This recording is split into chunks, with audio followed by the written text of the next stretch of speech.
l'inspecteur d'orientation est chargé donc d'informer les populations scolaires, d'informer même les parents d'élèves, les déscolariser sur les filières de l'enseignement professionnel et les opportunités que cet enseignement offre aux apprenants.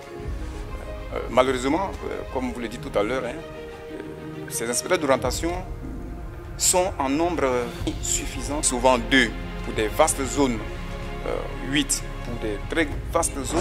L'enseignement technique et professionnel vise à fournir aux apprenants les compétences pratiques et techniques nécessaires pour intégrer avec succès le marché du travail et contribuer au développement économique du pays. Cependant, les demandes d'orientation par les élèves du secondaire dans cet ordre d'enseignement restent faibles. Par exemple, en 2022-2023, le taux d'apprenants demandeurs était de 15,51% de l'effectif des élèves de 3e. On se demande après si les inspecteurs d'orientation, qui sont également dans ce volet-là, peuvent changer la donne et influencer le choix des élèves. On en parle clairement dans ce podcast. Bienvenue si vous nous rejoignez.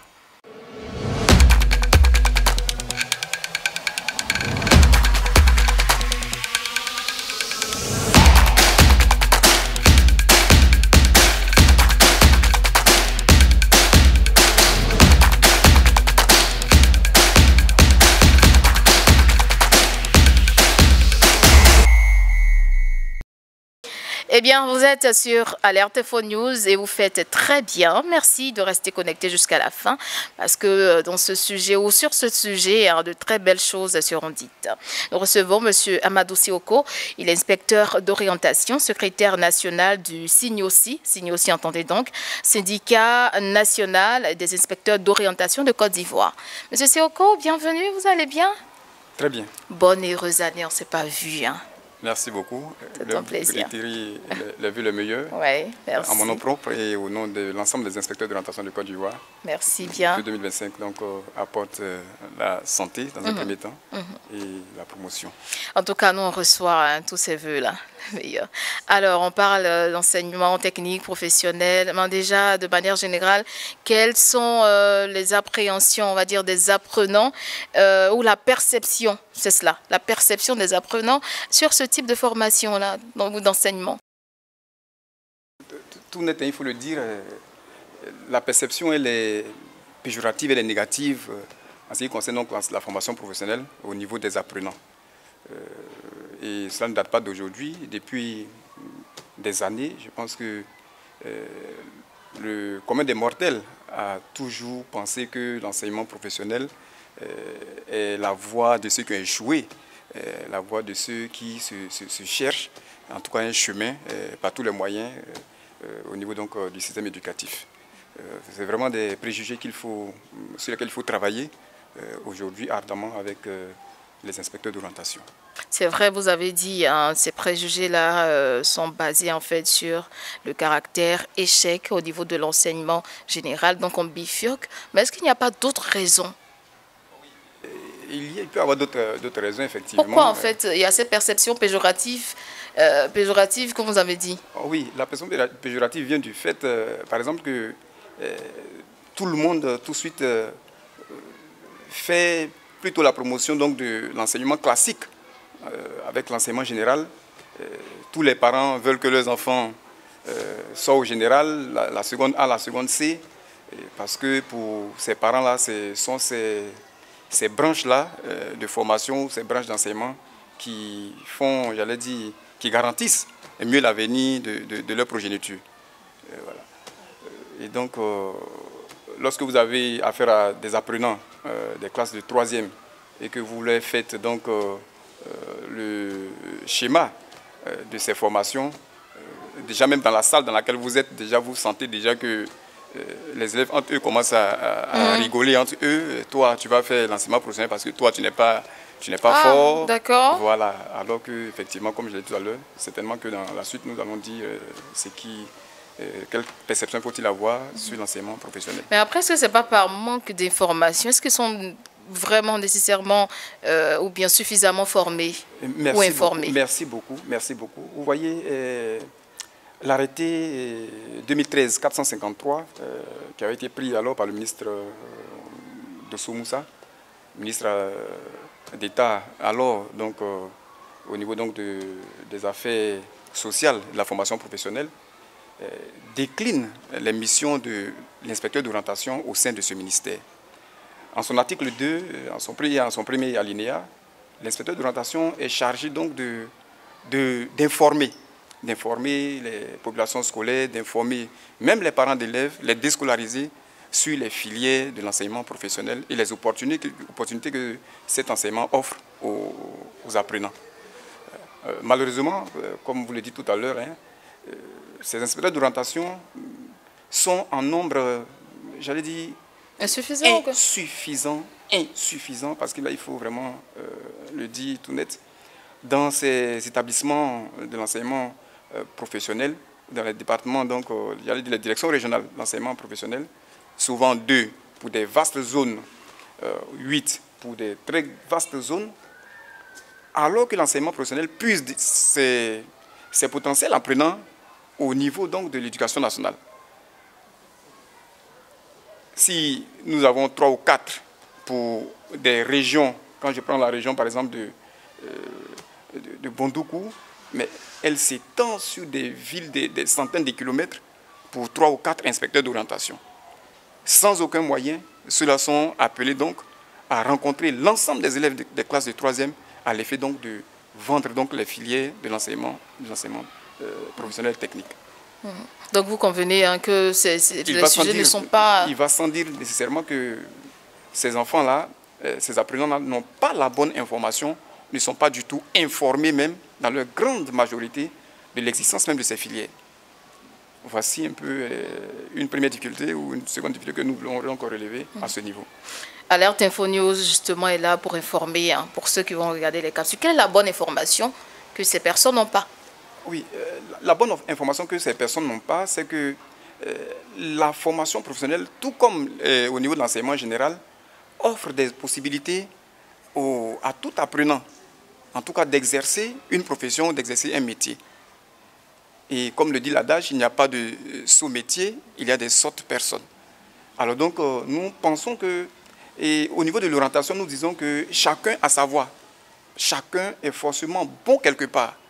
Il suffit donc que nous puissions, en tant qu'inspecteurs d'orientation, donc, déceler les aptitudes donc, de ces apprenants avec eux-mêmes, avec leurs parents, et donc faire le chemin de chacun pour que chacun s'y sente mieux, s'y retrouve et apporte le maximum de lui-même en ce qui concerne donc, le développement donc, harmonieux donc, de notre pays. Et donc, vous le dites, hein, si on revient sur les chiffres au niveau de 2022-2023, les chiffres sont assez chaotiques et alarmants. Oui. Est-ce que dans le fond, vous avez dit, c'est vrai que vous êtes en sous-nombre, mais le travail n'est pas fait, c'est ça? Oui, le travail n'est pas fait. Ce qu'il faut dire en plus de ce que nous avons dit, c'est que les inspecteurs d'orientation dans les directions régionales de l'enseignement technique sont plus utilisés à être dans les bureaux que d'être sur le terrain. Que d'être sur le terrain. Nous comprenons peut-être par moment que cela est dû peut-être au manque donc, de moyens à mettre à la disposition des inspecteurs d'orientation pour couvrir donc, les zones de compétences de leur direction. Mais je pense que depuis 2024, le ministre de l'enseignement technique nous a séduit, en 2023 déjà, 2023-2024 si j'ai bonne mémoire donc, et a donc, j'allais dire, équipé les directions régionales donc, de véhicules type 4x4 qui permettront donc aux inspecteurs d'orientation à déployer tout le programme de rencontres avec les populations concernées, avec les apprenants concernés. Et je pense qu'à partir de ce moment,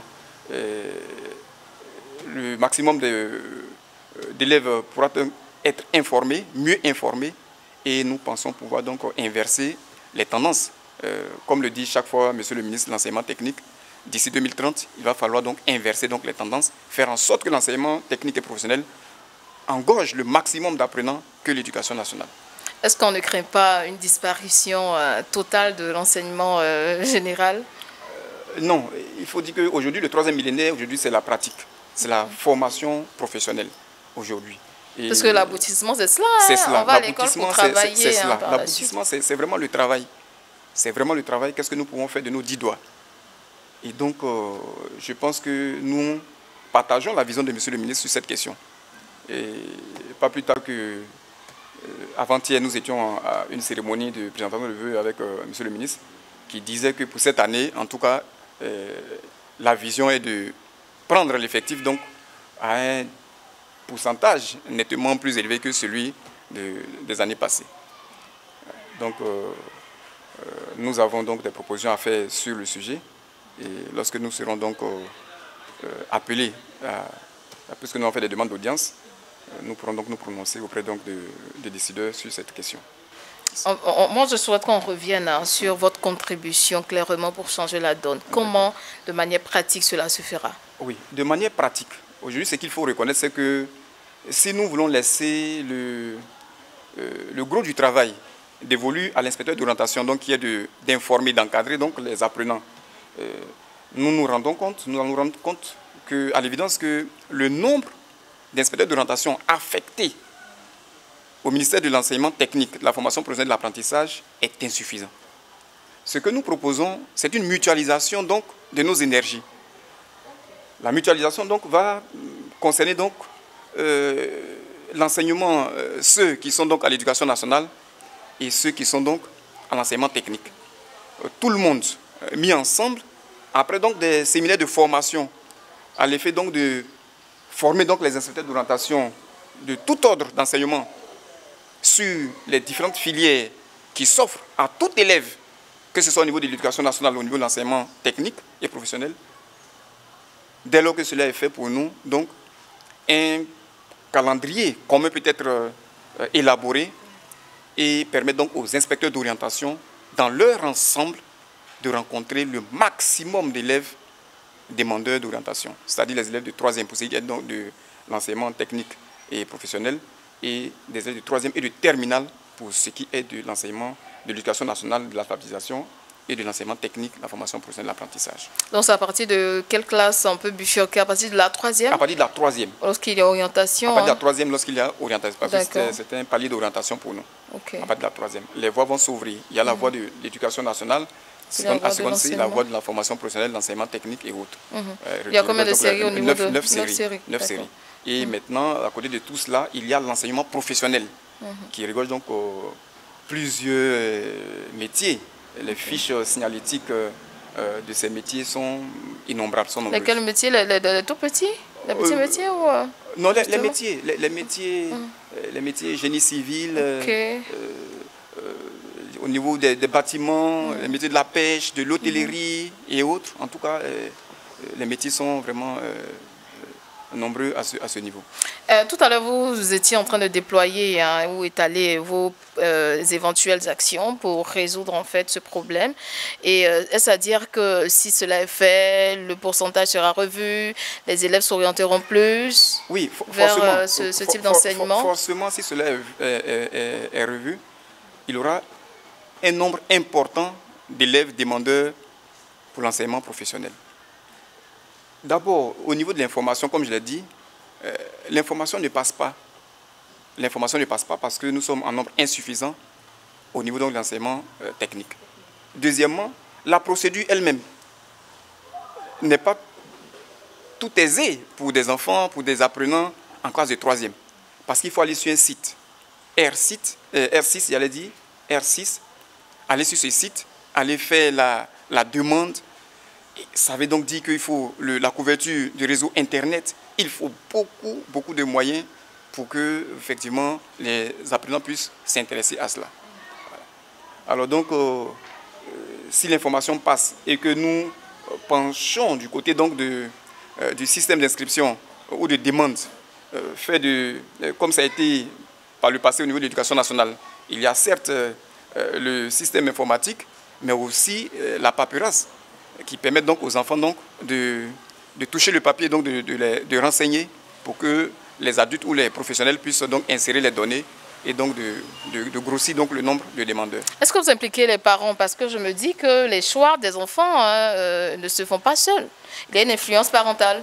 Oui, il y a une influence parentale, Pour nous, en tant que professionnels, l'influence parentale se limite au niveau donc des choix de localité, au choix des localités.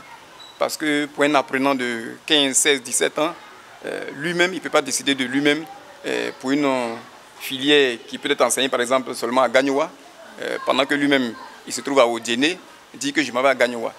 Si le parent n'a pas l'information préalable et prend un certain nombre de dispositions. C'est en ce moment-là que nous pensons que le parent est invité à se prononcer. Sinon, en réalité, nous pensons que l'orientation, pour ce qui se pratique, c'est qu'effectivement, elle est subie. Elle est subie en Côte d'Ivoire au lieu d'être mûrie et choisie. Comment? Nous voulons que les choix soient mûris. Un choix mûri est un choix qui a eu donc le temps de la réflexion. Parce que l'inspecteur d'orientation est en contact avec l'apprenant, échangeant avec lui chaque fois, lui ouvre donc les différentes possibilités et lui-même il adhère donc à ce qu'il projette faire et donc choisit donc son orientation au lieu donc de la subir. Et donc c'est à ce niveau donc que pour nous devront pouvoir intervenir les parents des apprenants. En outre, on souhaiterait que vraiment, tel que ça se fait, nous constatons tous que soit les 7 août, Monsieur le Président de la République, son Excellence M. Alassane Ouattara, il y a des prix, je veux dire, offre des prix aux meilleurs élèves du CEP par exemple, du BPC, du bac, à l'effet donc de leur permettre aussi d'aller peut-être à l'extérieur et étudier, poursuivre les études. Nous souhaiterons donc qu'au niveau de l'enseignement technique, on y jette un regard. C'est vrai que c'est fait, mais en une proportion seulement au niveau du ministère, il ne s'est pas su de la grande partie des populations.